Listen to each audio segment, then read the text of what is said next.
Beleza, então, galera. Vamos lá, começando a nossa última aula do semestre, tá? Vou apresentar para vocês a nossa tela aqui para a gente ver o que nós temos para hoje. Então, olha só, preparado para a aula de hoje, tá? Nós vamos finalizar a parte de auditorias ambientais, nós vamos falar sobre a equipe auditora, tá? Então, nós vamos falar quem é a equipe auditora, quem é o auditado e assim por diante. Vamos falar um pouquinho sobre as etapas desse procedimento que é a auditoria, e depois a gente vai analisar alguns casos, 2 casos mais especificamente, para que a gente consiga ver se nós temos ali uma possível não conformidade, uma conformidade, o que a gente pode ter, tá? Deixei para vocês 2 arquivos. Um é o caso, são os casos que nós vamos analisar hoje, então eu peço que, se vocês quiserem, até fica melhor de acompanhar do que acompanhar pela tela do computador, né? Vocês baixarem o arquivo, esse, então, casos para análise, para que a gente possa, quando a gente for fazer isso, vocês possam analisar junto, né? Ler o caso e a gente possa, então, debater sobre ele, tá? Então, se vocês quiserem, fica mais fácil. Caso não queiram, não tem problema, eu vou apresentar minha tela e vou ler com vocês esses casos, tá? Deixei também um outro documento ali, um outro arquivo, que é sobre o registro de auditoria que nós vamos ver hoje, né? O que compõe esse registro de auditoria, é um exemplo, tá? Isso não significa que deve ser seguido da mesma forma. Registros de auditoria tem N formas de fazer, cada auditor tem a sua forma de realizar o registro, tá? Então, eu vou mostrar um exemplo que eu tenho e que eu acho didaticamente mais interessante, tá? Então, eu vou apresentar para vocês, está ele disponível para vocês baixarem ali também, tá? Tranquilo? Então, essa é a nossa última aula. Não esqueçam de ficar até o final para a gente falar sobre a nossa última avaliação, tá? Bom, galera, então olha só, vamos começar falando sobre a equipe de auditoria. Tá? Na aula passada nós falamos dos tipos de auditoria, nós falamos dos princípios da auditoria, ou seja, nós falamos sobre uma questão mais geral, introdutória, sobre auditoria ambiental. Especificamente ambiental, né? Não significa que o que nós comentamos na aula passada serve só para auditoria ambiental. Serve também para auditorias de qualidade, auditorias de segurança, não há nenhum problema, porque os princípios, eles são basilares de auditoria de uma forma geral, tá? Vamos lá, então. Equipe auditora. Nós temos várias pessoas que participam dessa equipe auditora, tá? Lembrando sempre que o auditado é a empresa que está recebendo a auditoria, né?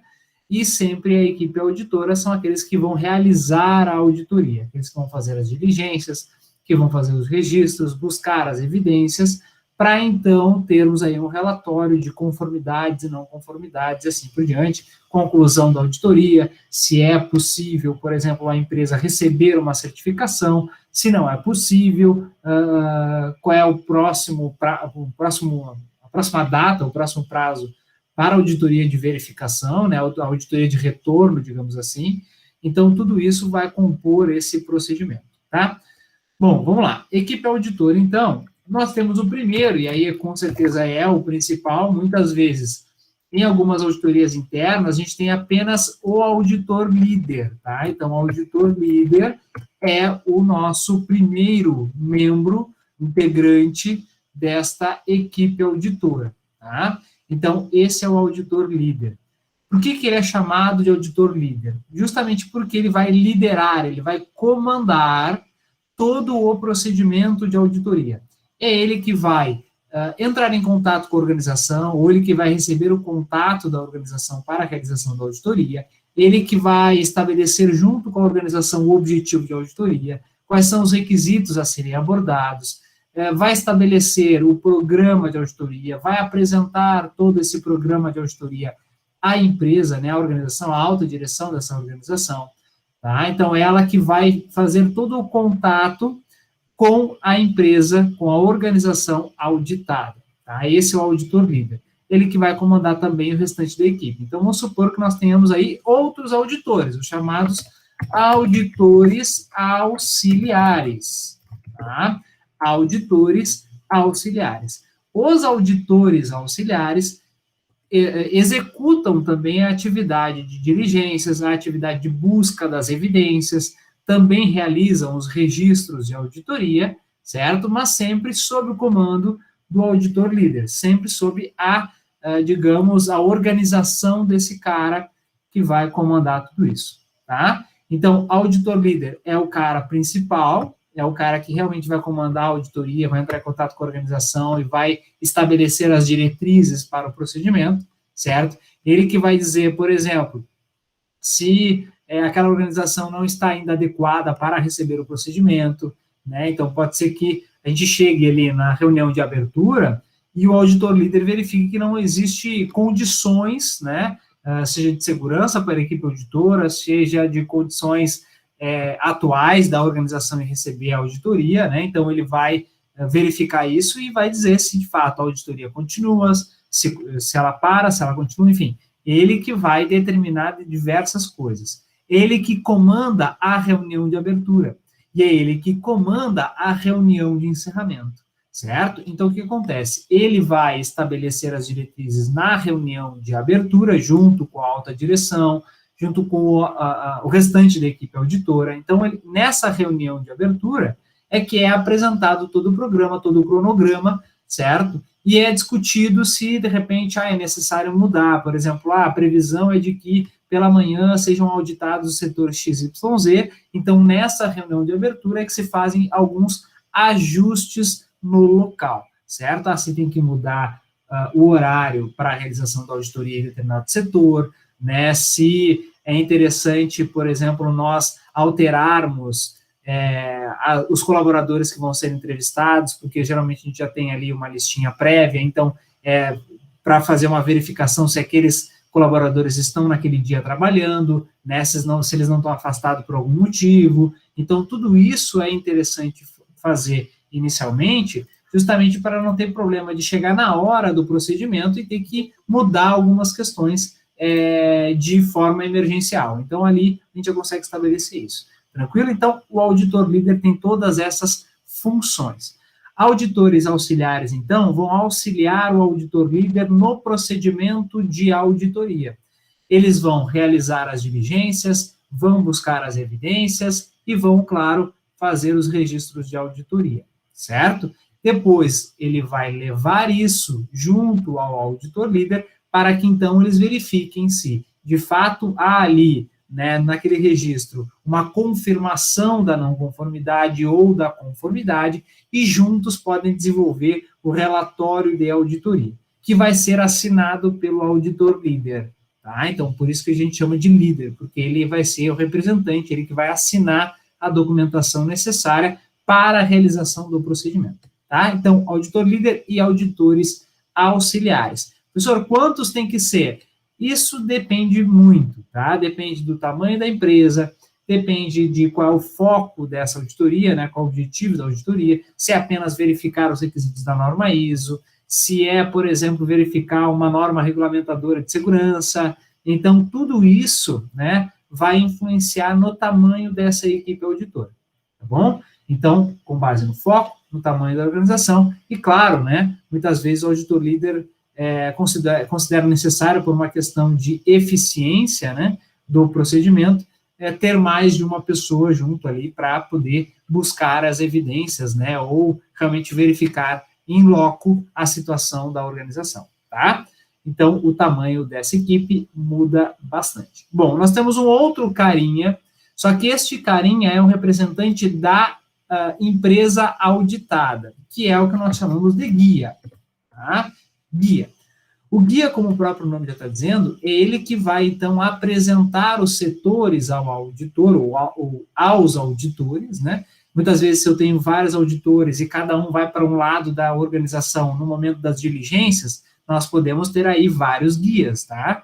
Então, o guia, ele vai servir para orientar essa equipe auditora dentro do Parque Fabril, dentro da organização, para que, então, eles possam executar a sua atividade com a maior eficiência possível, né, e de forma mais tranquila também, né? Vai orientar com relação à segurança, vai apresentar os colaboradores que porventura venham a ser entrevistados, vai mostrar onde é que estão, por exemplo, registros anteriores, documentações necessárias. Então, é ele que vai, digamos, guiar, né? O próprio nome está dizendo, guiar essa equipe auditora para o procedimento de auditoria. Então, esse carinha é o guia, ele é da organização, certo? Ele conhece a organização, porém, tem um grande detalhe aqui, tá? o guia não se envolve no procedimento de auditoria. Então, vamos pensar a seguinte situação. O auditor, então, resolve fazer um pequeno questionamento, ou um questionário, né, seja o que for, uma entrevista, com um determinado colaborador, certo? O guia, por mais que saiba da resposta, não deve influenciar na resposta do colaborador entrevistado. O guia, simplesmente, ele está ali apenas para orientar a equipe auditora. Ele não participa ativamente das respostas para a auditoria. Tranquilo? Então, o guia tem que tomar um grande cuidado para que, de fato, por exemplo, ele não seja suspenso, digamos assim, ou seja, substituído por um outro guia, justamente porque ele está, ao invés de colaborando com a auditoria, ele está atrapalhando a auditoria, fazendo com que nós tenhamos aí alguns conflitos, né, internos no momento do procedimento, tá? Então, o guia simplesmente orienta e não responde pergunta no lugar de ninguém, ele não, digamos, não explora as respostas a serem dadas ao auditor, ele apenas serve de guia, tranquilo? Então, isso é importante observar, porque às vezes o cara, o guia, né, sabe tanto da empresa que às vezes ele quer responder no lugar do outro. Isso não pode, tá? Ele pode correr o risco de ser suspenso, digamos, trocado, né, substituído por um outro. Tranquilo até aqui? Auditor líder, auditores auxiliares e guia, tá? Nós temos uma pessoa que é importante, tá? Na equipe auditora, em grandes, digamos, momentos da auditoria. Então, vamos pensar o seguinte, né? Nem todo mundo, nem todos os auditores entendem de todas as atividades que ocorrem. Então, vamos pensar o seguinte, tá? Vamos pensar que nós temos uma plataforma de petróleo, né, no mar, tá? Então, sei lá, tantas milhas da costa, tá? Então, como é que o auditor, tudo bem que vai se escolher auditores que entendam do assunto, mas muitas vezes tem auditores que não conhecem algumas especificidades daquele local de trabalho, daquela atividade. E aí é chamado o carinha de profissional, é chamado o profissional especializado, ou o famoso especialista, tá? Sobre aquele determinado assunto. Então, este carinha, ele é, então, convidado, ele é chamado a participar desta equipe auditora para colaborar com informações para a equipe auditora e para que, de fato, a gente tenha resultados, digamos, coerentes e eficazes com relação àquela atividade que está sendo auditada. Então, muitas vezes, eu estou no local onde eu não entendo completamente daquela atividade, preciso de auxílio com relação a algumas informações, eu, então, posso chamar um especialista no assunto daquela atividade para que possa colaborar com informações para a equipe auditora. Tá? Então, esse é o famoso profissional especialista. Nós temos outras pessoas que podem participar dessa equipe auditora, como, por exemplo, o observador. O observador nada mais é do que alguém que está em fase de treinamento. Tá? Eu já participei como observador de algumas auditorias, ou seja, eu estou ali apenas para olhar o procedimento realizado pelos auditores. Eu não, digamos, participo ativamente da auditoria. Eu estou ali apenas para ver como é o funcionamento da auditoria. Eu estou ali para aprender. Eu não faço questionamentos, eu não respondo questionamentos. Eu simplesmente estou ali olhando, observando o procedimento. Esse é o carinha que está em treinamento. Então, nós temos aí o observador participando dessa equipe auditora. Lembrando que o especialista e o observador não são obrigatórios, tá? Tampouco os auditores auxiliares. É claro que isso vai depender muito do tamanho, né, do que se propõe essa auditoria. Mas o que é importante se ter é o auditor líder e o guia também é importante, até mesmo porque nem todo mundo conhece a organização. A menos que seja uma auditoria interna, e aquele auditor interno já esteja acostumado com aquela unidade fabril, por exemplo.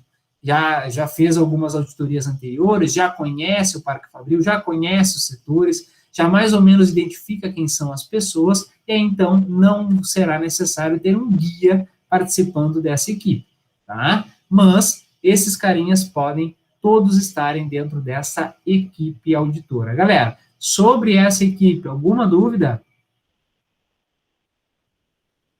Eu sei que eu posso estar indo um pouco rápido, né? Mas é justamente para a gente não tomar tanto tempo em alguns assuntos. Tudo certo aí? Tranquilo? Tudo certo.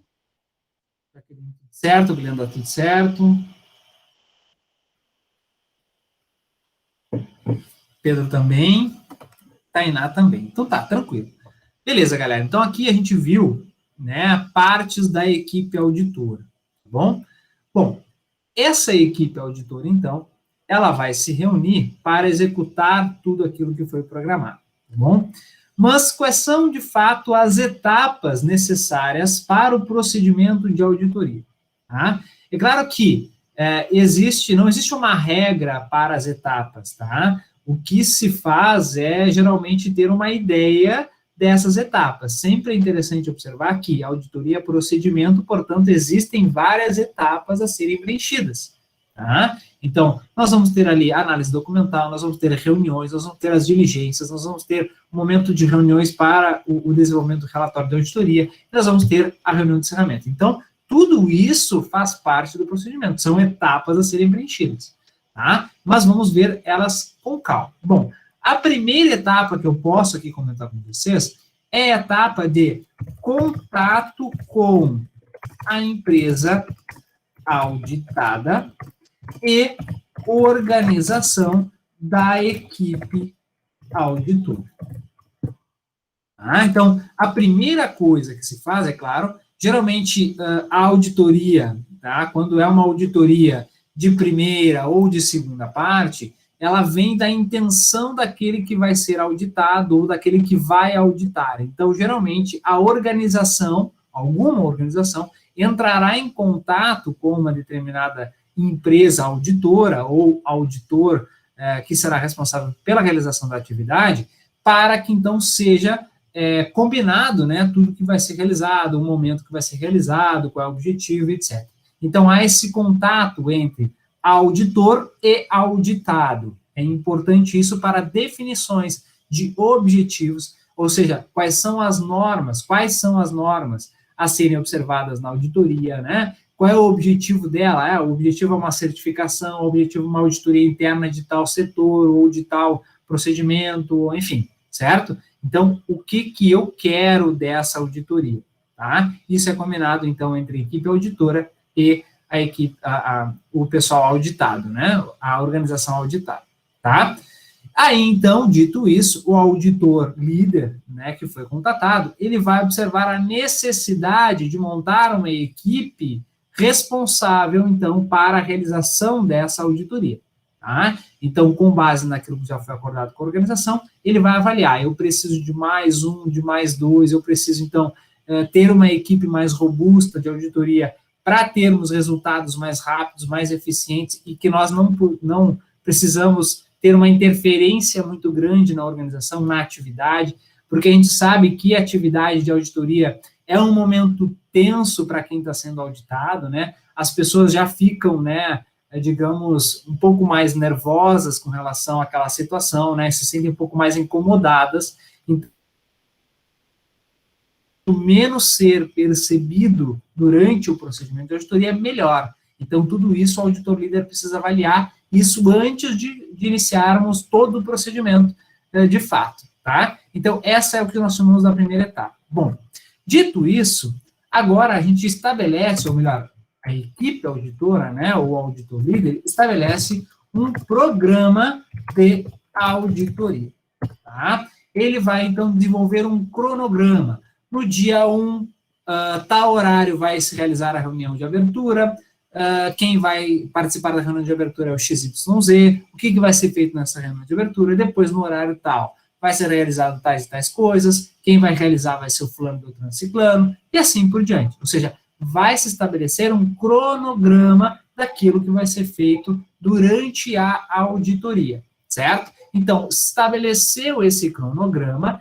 Geralmente, esse cronograma, esse programa, ele é enviado à equipe auditada, tá? É enviada à organização que vai ser auditada, para que possam ser feitos alguns ajustes prévios, tá? Então, isso geralmente não é uma regra, né, não é uma obrigatoriedade, mas é uma coisa para evitar, digamos, tempo perdido na organização, tá? Então, envia para lá, é feito um acordo para saber se os horários dos setores estão adequados para a questão da auditoria, e aí, se está tudo certo, toca o baile, tá?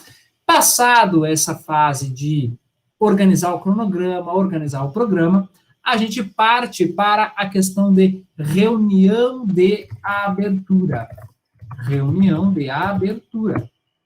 Na reunião de abertura, nós temos, então, novamente, né, a apresentação para todos os presentes, seja a alta direção, seja coordenadores de setor, seja gerentes, seja quem for que seja, que esteja participando daquela reunião, tá? É apresentado novamente o programa, né, o cronograma de auditoria para aquelas pessoas que estão ali, tá? Por mais que já tenha sido enviado para a organização previamente, é interessante mostrar, porque de um dia para o outro, alguma coisa pode mudar. E se alguma coisa mudar e der interferência na auditoria, é importante que isso seja visto antes de iniciarmos, tá? Então, reunião de abertura é papum, é rápido, não deve demorar, no máximo 20 minutos, 30 minutos no máximo, tá? É simplesmente para reafirmar e ver as condições da execução da auditoria.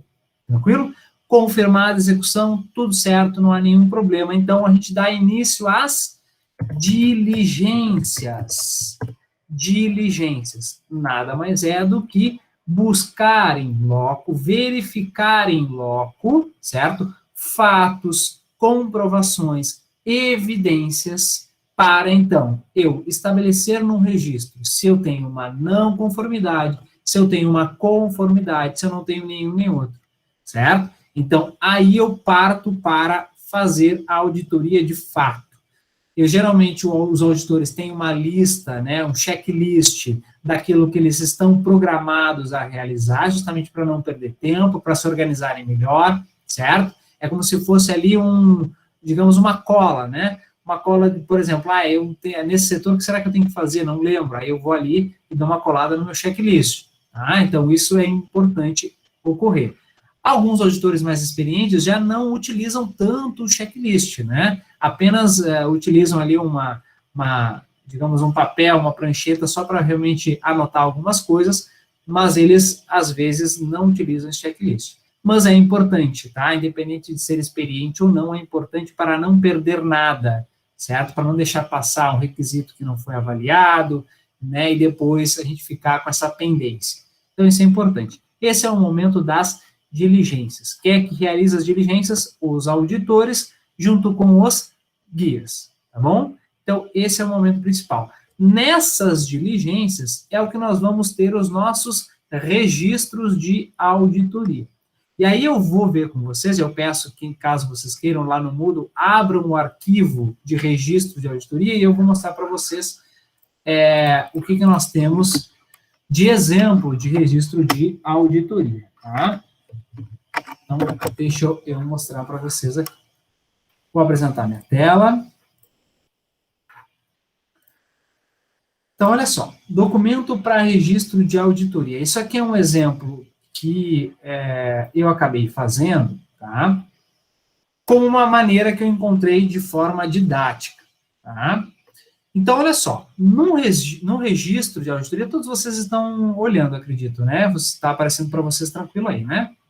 Deixa eu dar uma aumentadinha aqui que fica melhor. Olha aí, melhorou um pouquinho, acho. Então, olha só, registro de auditoria.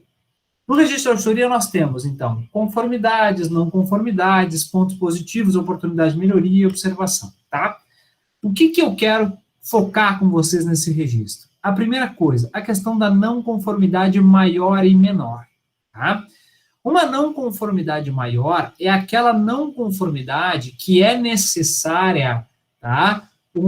Digamos, um planejamento de uma ação corretiva. Isso significa, então, que uma não conformidade maior é aquela não conformidade que não consegue ser sanada no momento da auditoria. É necessário realizar uma ação corretiva. É necessário ser feito um planejamento para corrigir aquela não conformidade. Então, aí vai ter um prazo para essa correção de não conformidade, e aí na próxima auditoria, então se verifica, né, se aquela não conformidade permanece, se aquela não conformidade não permanece. Essa é uma não conformidade maior. Uma não conformidade menor é aquela não conformidade, aquele não atendimento a um determinado requisito da norma ou determinado requisito que está sendo avaliado, é aquela, digamos, não conformidade que pode ser sanada no momento da auditoria. Então, por exemplo, vamos supor que a organização estabeleceu um determinado procedimento para uma atividade. E vamos supor que aquele procedimento não está disponível para quem executa a atividade, certo? Ou ainda, vamos supor que aquele procedimento que está lá no local de trabalho está desatualizado, mas ele já foi atualizado no sistema, só que no local de trabalho, aquele documento, aquele procedimento ainda está desatualizado. Isso pode ser considerado uma não conformidade menor. Por quê? Porque o que basta fazer? Basta trazer o procedimento atualizado e trocar pelo desatualizado, certo?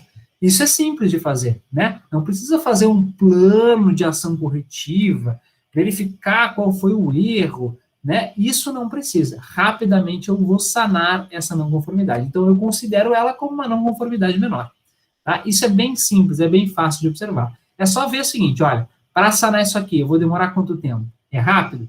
Bom, se é rápido, é menor. Se não é rápido, se eu preciso de um tempo maior para sanar isso, é uma não conformidade maior. Tranquilo?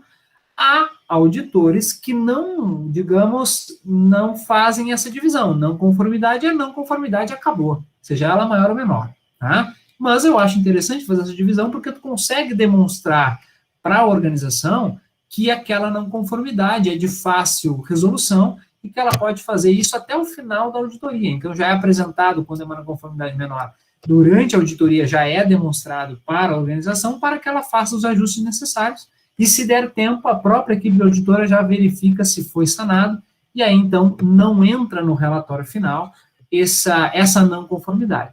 Tá? Ou, se o auditor quiser ainda, ele pode até relatar no relatório de auditoria, né, final, mas ele vai dizer que, por mais que tenha uma não conformidade menor, ela foi sanada de forma rápida pela organização, enfim, ele vai contar uma historinha do que aconteceu. Tá? Observação. Observação, lembra que eu comentei na aula passada, é a dúvida. Tá? Então, vamos supor que eu estou no local da auditoria, e aí eu estou na dúvida se aquilo ali está atendendo ao requisito, se não está atendendo ao requisito, ou ainda, eu não tive tempo, durante esta auditoria, de verificar determinado requisito. Então, eu posso colocar uma observação. Para quê? Para que na próxima auditoria, eu possa verificar os pontos que ficaram pendentes. Tá? E aí eu posso estabelecer, por exemplo, o que é necessário para a retirada da observação, o que é necessário, então, para sanar a minha dúvida, e aí eu posso, então, organizar, né, a minha próxima auditoria, posso organizar o meu checklist da próxima auditoria. Tá? Então, observação é a dúvida. Eu ainda não sei se eu tenho uma não conformidade ou uma conformidade, eu preciso ainda avaliar um pouco mais, preciso analisar mais documentações, mais informações documentadas, eu preciso verificar mais setores, para que então eu possa conseguir dar uma comprovação se é ou se não é. Então aí eu coloco uma observação, tá? Oportunidade de melhoria significa então que eu tenho uma conformidade, eu estou atendendo a um determinado requisito, mas aquela conformidade, ela pode ser melhorada no quesito de seu atendimento. Tá? Então, muitas vezes eu tenho lá uma informação documentada que ela está disponível, está acessível, mas, por exemplo, ela corre o risco de ser danificada por estar em, por exemplo, em zona aberta, por não ter, por exemplo, uma proteção daquela informação documentada. Isso é um exemplo, tá? E aí, então, eu tenho a informação documentada? Tenho. Está disponível? Tá. Está acessível? Tá. Tá tudo certo. Tem uma conformidade. Mas a gente está vendo que aquela informação documentada pode ser danificada pelo sol, pela chuva, etc, etc. Então, aqui eu tenho uma oportunidade de melhorar ainda mais esse meu requisito atendido, tá? Oportunidade de melhoria. E ponto positivo é aquilo que, de fato, surpreende a equipe auditora. É aquilo que, por exemplo, pode não estar dentro de um requisito, mas a organização realiza para melhorar ainda mais o seu processo, o seu sistema, tá? Então, isso é um ponto positivo. Tá? Não é necessário relatar, mas é o momento onde, de fato, o auditor tem um contato mais, digamos, mais tranquilo com o auditado, né? Então, ele é o momento de, por exemplo, de mostrar para a organização que aquela equipe auditora não só está vendo erros, mas também vê muitos acertos e outros pontos positivos da organização, e relata isso. Tá? Então, é uma demonstração de que, de fato, a auditoria não é uma fiscalização. A auditoria é uma avaliação de conformidades. É uma avaliação para melhorar continuamente um determinado sistema. Portanto, aqui é interessante colocar pontos positivos, certo? Digamos que faz com que eu tenha um contato mais agradável, né, com a equipe, com a organização auditada. Tá? Então, o processo auditado pode ser o setor, pode ser um processo, o auditor líder, quem é o auditor líder, ou o auditor que registrou, então, né, essa não conformidade, conformidade, enfim, o que for, e a data da realização disso. A descrição nada mais é do que a historinha. É contar o fato que determinou a não conformidade, ou a oportunidade de melhoria, ou o ponto positivo, certo? Sempre é interessante contar a historinha de fato, é a forma de comprovar se há ou não há conformidade ou não conformidade, tá bom? Então, isso aqui é um exemplo, tá? Espero que vocês tenham gostado desse meu exemplo aí de registro de auditoria, tá bom? Então, passado esse período de diligências, eu posso ter dentro do meu programa de auditoria reuniões da equipe auditora. Para quê? Para reunir, por exemplo, ao final do dia, reúne a equipe auditora, verificamos quais são os registros observados, né, verificamos se de fato aquele setor deve ser analisado novamente no outro dia, né, no outro horário da auditoria. Então, é um momento que a equipe auditora consegue tirar suas dúvidas, né, digamos, entre eles ali, para poder também até ajustar o próprio procedimento para outro dia. Acho que nós precisamos melhorar tal forma de executar, acho que nós precisamos avaliar um pouco mais determinado setor, fazer um pouco mais de verificação com relação ao requisito tal, e assim por diante. Tá? Então, passado essa reunião de equipe auditora, segue, então, a auditoria, e, ao final, nós temos o relatório de auditoria. Tá? Relatório de auditoria. Nada mais é do que um relato de tudo que ocorreu durante a auditoria, entre eles os registros e também a conclusão da auditoria.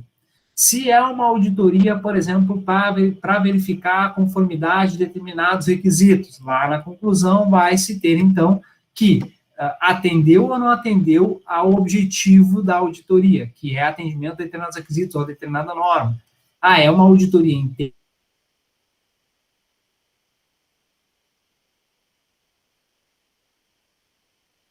da auditoria, pode ser se aquela organização está preparada para receber a auditoria de certificação, que é a nossa auditoria de terceira parte, certo? Então, esse é o nosso relatório de auditoria. Bom, aí depois nós temos, então, a reunião de encerramento. Na reunião de encerramento, é apresentado o relatório para a organização auditada.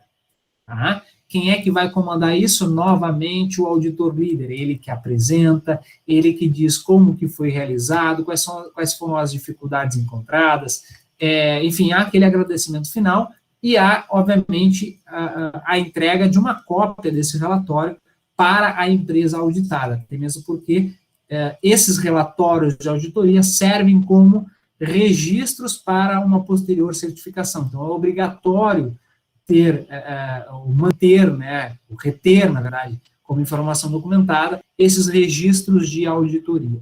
Tranquilo? Então, nessa reunião de encerramento acontece isso. E aí, então, já é marcada, caso necessário, uma reunião, ou melhor, uma auditoria de verificação, que é uma nova auditoria. Para quê? Para verificar aquelas não conformidades que ficaram pendentes, se foram atendidas, se não foram, se teve observações, para que, então, possam ser analisadas as observações e aí então ser sanadas as dúvidas, tá? Para ter conclusões mais eficazes, digamos assim, tá? Então, aí nós temos as nossas etapas de auditoria, tá? Galera, com relação às etapas, dúvidas? Não sei se vocês vão estar indo rápido pra caramba esse nosso horário, hein? Hoje está indo rápido, nossa última aula está voando. Pelo menos para mim está parecendo. Dúvidas, galera, com relação às etapas? Tudo certo, por enquanto. Tudo certo por enquanto? Tá tranquilo, diz o Pedro. Então tá beleza. Se tá tranquilo, tá beleza. Então tá bom. Galera, vimos aqui as etapas de auditoria, tá? Ainda, nós temos que ver, então, tá? Os casos de auditoria. E aí eu peço que vocês, por favor, se quem puder, abram os casos aí com vocês e eu vou apresentar minha tela para que a gente possa também ver os casos. Vamos lá. Casos para análise. Vamos ao primeiro caso, tá, galera? Deixa eu abrir aqui o nosso caso. Vamos lá. Deixa eu aumentar aqui para que a gente consiga também verificar, tá? É uma atividade que as pessoas queiram fazer depois, tá? Então, já deixei preparado para vocês e aí vocês indicam requisito e a gente faz a atividade. Mas vamos fazer ela junto aqui primeiro, tá? Então, olha só. Em uma auditoria externa de rotina, lembrando, a auditoria externa pode ser uma auditoria de segunda parte ou uma auditoria de terceira parte. Essas são auditorias externas.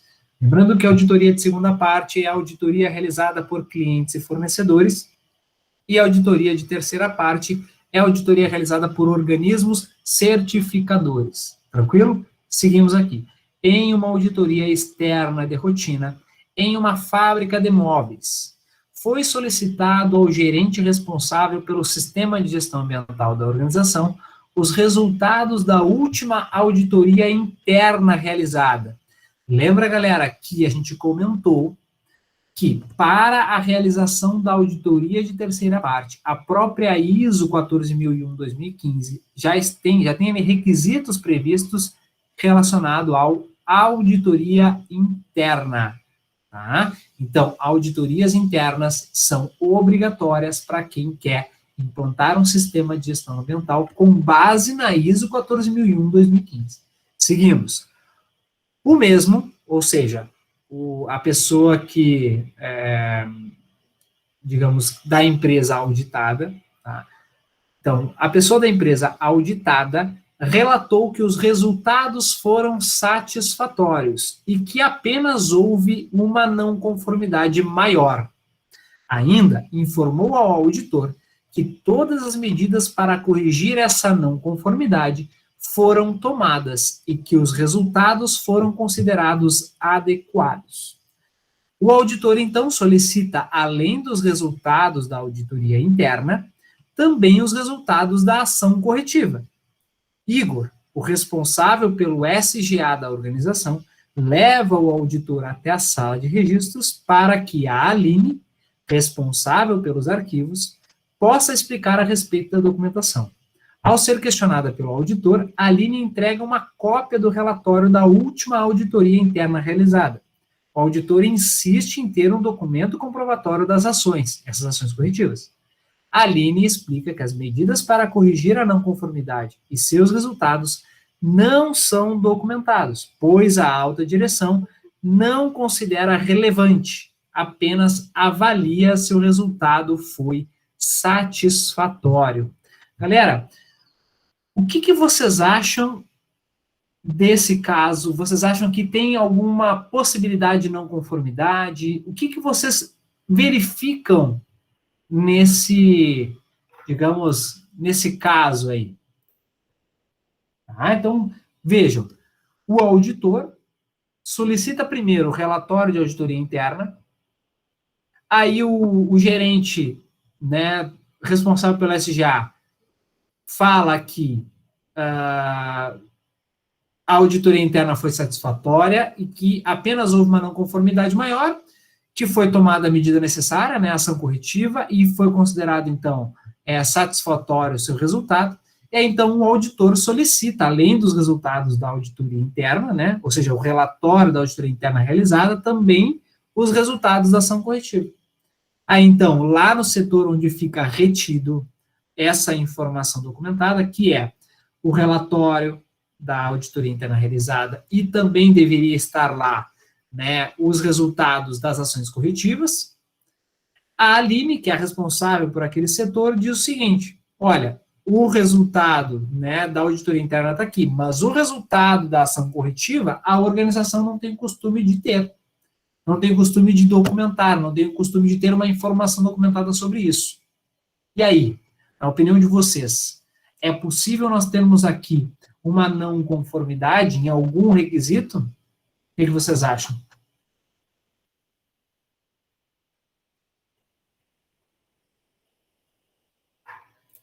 O que vocês acham, galera?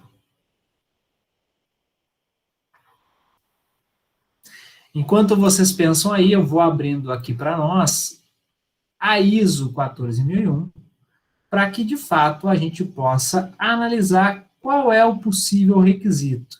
Então, observe, claro que, para quem não está acostumado com a norma ISO 14001, ou seja, não vê ela com frequência, é mais difícil, assim, à primeira vista, já dizer qual é o item, qual é o requisito não atendido ou até mesmo atendido, né? Mas a gente sabe que aqueles já mais experientes com a ISO já sabem, né, qual é o cronograma da ISO, já sabem onde é que estão os requisitos, rapidamente identifica, aqui nós temos uma não conformidade no requisito tal, aqui no outro requisito e assim por diante. Já consegue identificar isso de maneira mais rápida. Tranquilo? Então, alguma dúvida aqui nesse caso? Vocês querem perguntar alguma coisa sobre esse caso número 1? Sim ou não? Ali eu acho que seria a parte da informação documentada, né, que estaria faltando. Acho que sim, acho que seria enquadrado como uma não conformidade. Uma não conformidade na informação documentada, diz a Jaqueline. O raciocínio faz sentido, tá? Eu tô junto com a Jaqueline, acho que tá aí o problema. O Pedro também está junto com a Jaqueline, acha que está na informação documentada.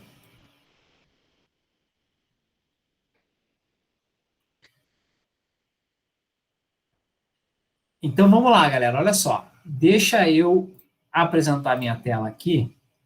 A Tainá também diz ali, peraí, deixa eu cancelar aqui, tem gente falando aqui, ó. Acredito que faltou o registro documental, faltou a informação documentada. E comunicação, pode ser também.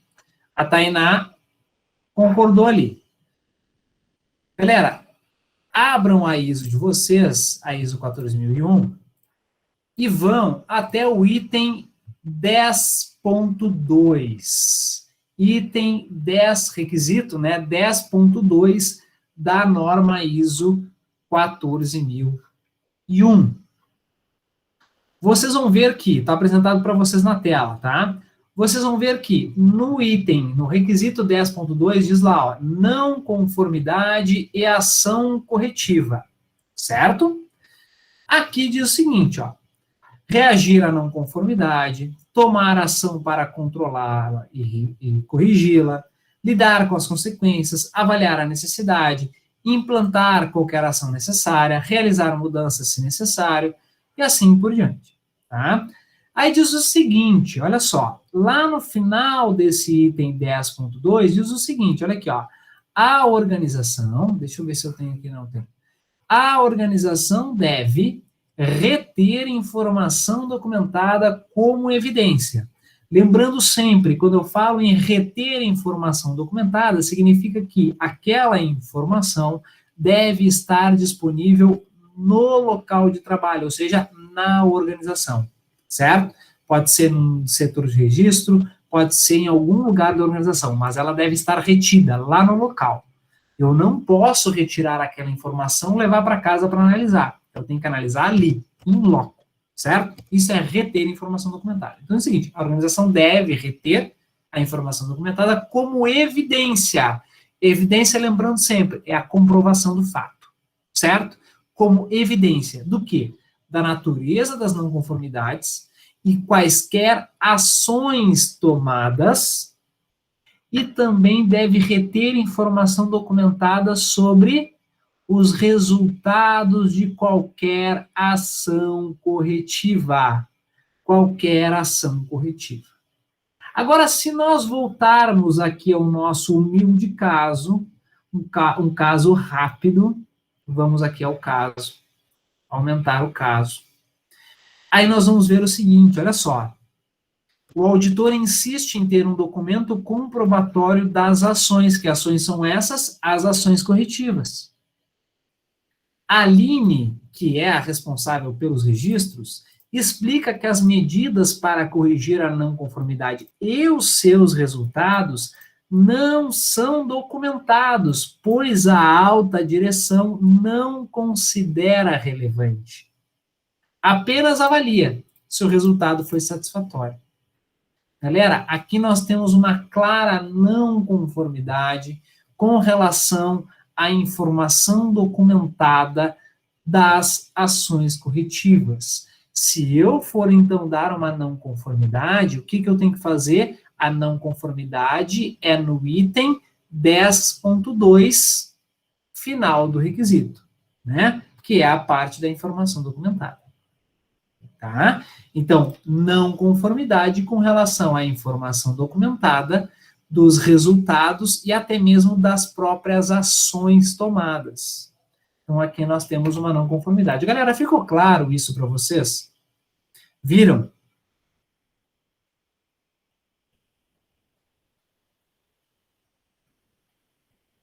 Ficou claro?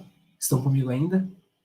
A Glenda diz que sim. Sim. Acho que ficou bem claro, Eduardo. Tá ok. Beleza. Show de bola, show de bola. Aí eu quero ver com vocês, ainda dentro da norma, vamos ali no item de auditoria interna. Auditoria interna no item 9.2. E aí vocês vão ver que ali tem, ó, a questão de generalidades, o conduzir auditorias a intervalos planejados, análise crítica pela direção, tá? Aí fala outra coisa aqui, olha só. A organização, aqui, ó, bem aqui no final do item 9.2, diz o seguinte, ó, a organização deve reter, ter em loco, essa informação documentada como comprovação da implementação do programa de auditoria interna e dos resultados de auditoria. Isso significa dizer que, com relação ao item 9.2, considerando apenas as informações que nós temos no nosso caso, nós temos uma conformidade no item 9.2. Observem que foi apresentado, tá, o relatório da auditoria interna. Portanto, foi apresentado para o auditor os resultados dessa auditoria realizada. Então, nós temos aqui uma conformidade neste item, tá? Então, só para mostrar para vocês com relação a esse tipo de informação documentada. E vejam que essas informações sobre reter, manter a informação documentada que está sempre ao final do requisito é extremamente importante, né? Porque justamente é o momento que vai dar aquela comprovação, né, para o auditor. Tá, mas se ele realizou, se ele não realizou, né, se ele tem como comprovar, como é que eu vou ter acesso a isso? Através de informação documentada muitas vezes. Tá? Então, aqui é uma forma da gente também observar. Tá? Vamos ao nosso segundo caso, para nós não perdermos mais tempo. Então, dito isso, foi-se o nosso primeiro caso. Se vocês quiserem fazer um exercício básico, indica ali, então, qual é o requisito da norma que não foi atendido e explica a evidência objetiva. Isso significa que é para eu explicar qual é a comprovação de que ali nós temos uma não conformidade. Lembram sempre, é contar a historinha. Em auditoria, no local tal, ou no setor de registros, a fulana de tal, se não quer citar o nome, diz a responsável do setor, apresentou o relatório de auditoria interna realizado anteriormente, porém, informou não ter uma comprovação, uma evidência, né, uma informação documentada sobre os resultados ou sobre as ações corretivas tomadas pela organização. E aí, então, eu estou começando a mostrar qual é a comprovação do fato. Tranquilo? Então, essa é uma atividadezinha rápida para vocês, se vocês quiserem fazer, tá? Vamos ao segundo caso. Em um processo de auditoria interna, o auditor Cláudio iniciou a análise junto à alta direção da empresa. Lembrando sempre que na norma 14.001 de 2015, houve uma melhora com relação ao item sobre a responsabilidade da alta direção. Então, ela hoje ela tem que participar ativamente do sistema de gestão ambiental e não apenas delegar comandos, né, delegar responsabilidades. Tá? Então, o auditor, então, iniciou a análise junto à alta direção da empresa. Para isso, preparou uma lista de verificação, lembra do checklist? Para que pudesse o auxiliar no momento dos questionamentos. Dessa forma, começa a análise questionando ao responsável pela organização como a empresa fornece apoio para a implantação e eficácia do SGA da organização e como é analisada essa eficácia. Roberto, responsável pela organização, começa informando que os funcionários passam frequentemente por treinamentos e conscientização, sensibilização, para que todos tenham ciência dos potenciais impactos relacionados com o seu trabalho. Ainda que sempre que é solicitado ou necessário, faz investimentos em tecnologia para melhorar os indicadores ambientais, seja no desperdício da matéria-prima ou no tratamento de seus resíduos. Quanto à eficácia do SGA, Roberto, o cara responsável, explica que a cada 3 meses coleta informações dos departamentos para avaliar a melhoria nos indicadores ambientais, convocando reuniões com supervisores para corrigir possíveis resultados negativos, e informando que essas reuniões possuem atas assinadas pelos presentes.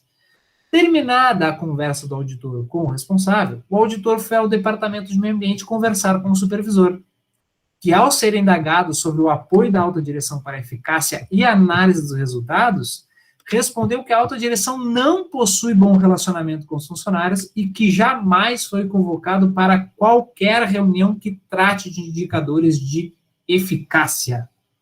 Galera, aqui nós temos um conflito de informações, concordam? Primeiro, a alta direção informa que está tudo ok, está tudo certo, está tudo lindo, maravilhoso, está tudo conforme os requisitos da norma, certo? Aí chega um determinado momento que, para comprovar aquilo, porque não basta eu pegar a resposta de um e considerar aquilo como a verdade absoluta. Eu preciso comprovar que aquelas informações daquele questionamento vão se efetivar com outros questionamentos, com outras respostas, certo? Então, fazendo isso, o auditor comprovou que há uma discordância aí. A alta direção, talvez, tentando fazer bonito, fala que está tudo lindo e maravilhoso. E aí, quando eu chego na parte de supervisão, o supervisor diz que não é bem assim. Galera, eu pergunto para vocês. Existe conformidade ou não conformidade com o item apoio, com o item conscientização, com o item análise crítica pela alta direção? Existe aqui conformidade ou não conformidade? O que vocês acham? Deixa eu olhar para vocês aqui.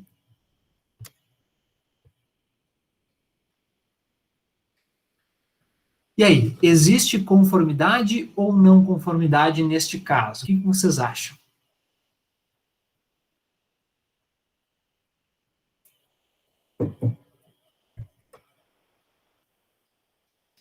Querem que eu deixe aberto o caso para vocês darem uma olhada?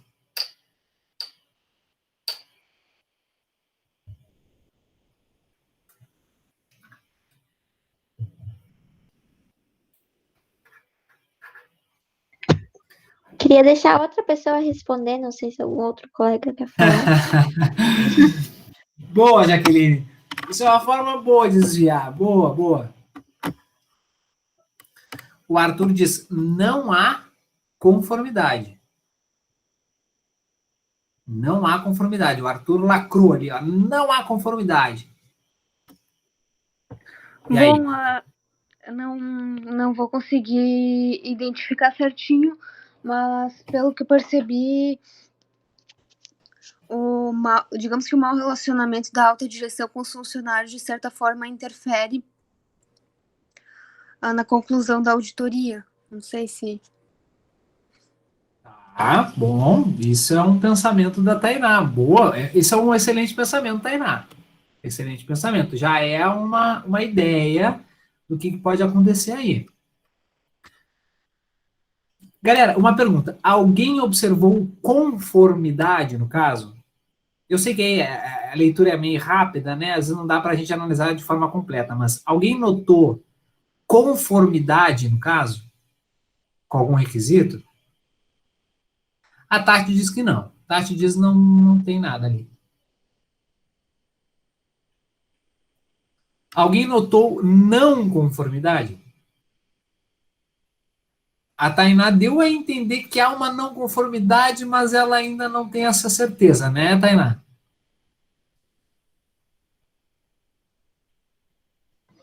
A Isso. conformidade ali seria o envolvimento da direção, como tu disse que desde 2015, então, que eles estão solicitando essa participação mais da alta direção, né?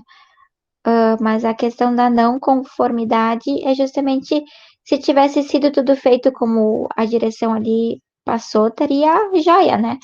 Mas daí, como teve essa divergência na resposta da liderança lá do outro gestor, acredito que daí não fecha.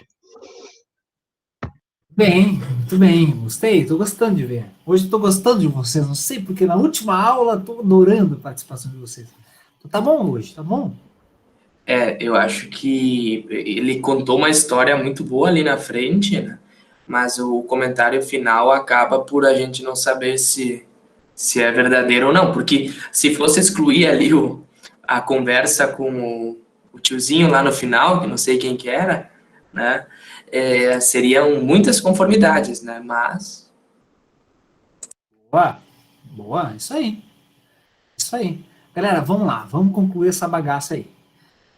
É o seguinte, aqui a gente não tem certeza de absolutamente nada, e vocês me provaram que a gente não tem certeza de absolutamente nada.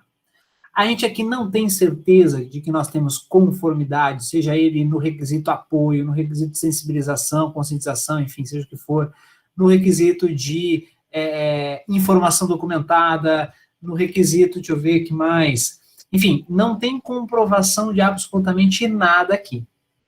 Tampouco há uma confirmação, há uma comprovação, uma evidência de uma não conformidade. Certo? Então, eu não consigo, só com o que nós temos aqui de informação, poder concluir que há ou não há conformidade ou não conformidade. Certo? Aqui, se for colocar algum registro, vamos supor que a auditoria tivesse terminado aqui, certo? E ainda eu ficasse com essa dúvida, se eu tenho ou se eu não tenho conformidade ou não conformidade. Aqui eu faço uma observação para que numa próxima auditoria eu investigue um pouco mais para obter de fato a evidência. Tranquilo? Mas eu vou explicar isso por quê. Vamos lá. Primeiro eu tenho apenas um depoimento da alta direção. Primeiro, somente o depoimento da alta direção dizendo que é tudo lindo, maravilhoso, que o céu é sempre azul, que o sol está sempre brilhando, é uma coisa, certo? Agora, eu preciso que essa alta direção me demonstre que de fato isso aconteça. Não basta o simples relato, certo? Isso é o primeiro ponto. Então, para que eu dê conformidade a aqueles requisitos, apoio, conscientização, análise crítica, etc., eu preciso comprovar que aquilo que ele falou acontece na prática. Isso é o primeiro ponto. Em nenhum momento, no nosso caso, nós informamos de que há uma comprovação de que tudo aquilo acontece. Apenas o relato. Aí, então, para tentar comprovar aquilo, certo? A gente parte para novos questionamentos a outras pessoas, ou seja, aos supervisores, para saber se de fato aquilo que a alta direção comentou está de fato coerente com a realidade. No primeiro relato, e aí nós temos um único relato, nós vimos que o cara ali, o supervisor da área ambiental, ele falou que não tem relação boa com os funcionários, né, com os colaboradores, que nunca foi chamado para reunião, etc, etc, etc. Só que tem um detalhe, só o depoimento do supervisor não cai por terra tudo aquilo que a alta direção falou, certo? Não significa nada ainda. Eu preciso questionar outros supervisores, outros gerentes, outros colaboradores para comprovar se de fato há um comprometimento da alta direção ou se de fato não há esse comprometimento. Só esses 2 depoimentos contraditórios eu não consigo tirar conclusão nenhuma, certo? Eu não analisei documentos, eu não verifiquei absolutamente nada, apenas 2 relatórios, né, 2 relatos, melhor, tá? De 2 pessoas que podem, muitas vezes, estar em conflito pessoal. E muitas vezes isso é visto em alguns momentos de auditoria. Um colaborador que, por exemplo, não está satisfeito com alguma coisa, aí ele resolve chutar o balde, né? Isso pode acontecer. Então, a gente aqui tem que imaginar que não existe o tempo inteiro um sistema ideal.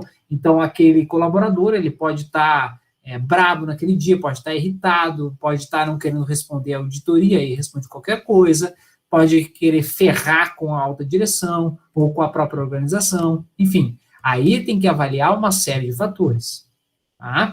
Então, galera, se a gente for analisar conformidade e não conformidade neste caso, a gente pode dizer, não há nem conformidade e nem não conformidade. Eu preciso ainda buscar evidências para dar a conformidade ou não conformidade. Tranquilo, galera? Ficou claro isso para vocês também, nesse segundo caso? Isso é quase um telefone sem fio, esse segundo caso, né? É quase um telefone sem fio. A gente pega uma única informação e adquire aquilo como a verdade real, a verdade verdadeira, né? O que muitas vezes não necessariamente é. Às vezes, eu tenho um relato que tende a ser verdadeiro, mas eu preciso ainda buscar novas evidências para ter certeza daquilo, tá? Isso é para qualquer tipo de informação que nós recebemos. Então, o auditor, principalmente, ele não pode tirar conclusões com base em um único relato. E isso tem que ficar claro para todos nós, certo? Então, se um dia vocês forem convidados para serem auditores internos ou auditores de segunda parte, por exemplo, ou até mesmo trabalharem de organismos certificadores, isso é um fato a ser observado, tá? Não peguem um único relato, uma única informação e tendem a ter aquilo como a verdade verdadeira, a verdade real. Tá? Isso não existe. Precisa ter outros fatos para termos uma evidência. Galera, tranquilo até aqui? De conteúdo é o que eu tinha para passar para vocês, tá? Alguém tem alguma dúvida?